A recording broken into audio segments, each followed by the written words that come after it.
অভিশাপটা কি? অনেকে বলে অভিশাপ লাগে না। দূর, এগুলো সব ফালতু কথা। দেখুন, ফালতু কথা না। অভিশাপ যে সবসময় মুখেই বলতে হবে তোর অমুক হয়ে যাক, তমুক হয়ে যাক, তাহলে কিন্তু সেই অভিশাপ নাও লাগতে পারে।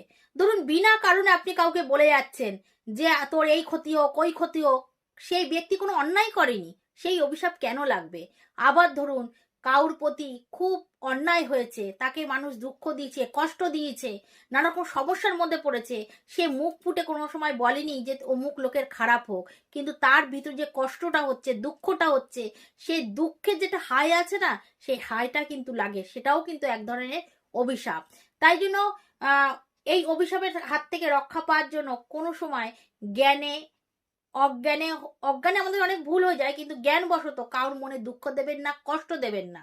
আপনি নিজে পান, কিন্তু অপরকে দেবেন না। যদি অপরকে দুঃখ কষ্ট না দেন, তাহলে কিন্তু আপনি এই অভিশাপ আপনার জীবনে কোনো দিনও অন্ধকার নিয়ে আসবে না।